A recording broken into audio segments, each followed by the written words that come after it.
شیر خدا وہ فاتح خیبر، شیر خدا وہ فاتح خیبر۔ یہ ایک مسیحی لبنانی مشہور و معروف مصنف ہیں جنہوں نے الامام علی صوت العدالت الانسانیہ کے عنوان سے 5 جلدوں پر مشتمل حضرت علی علیہ السلام پر کتاب لکھی ہے، جو عصر حاضر میں اپنی نوعیت کی بے مثال کتاب ہے۔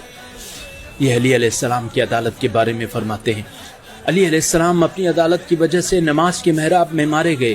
خرد میں علی ابن ابی طالب علیہ السلام کا کوئی ثانی نہیں تھا، وہ اسلام کے کتب اور معارف و علوم عرب کے سرچشمہ تھے۔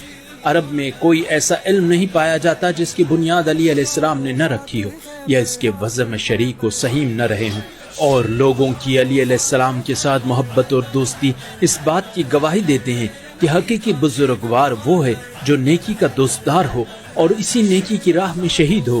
علی علیہ السلام وہی شہید و بزرگوار ہیں۔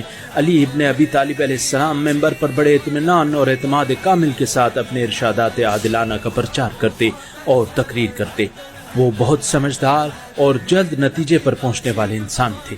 وہ لوگوں کے دلوں کے رازوں سے آگاہ تھے اور ان کی اندرونی ہوس و خواہشات سے بھی واقف تھے۔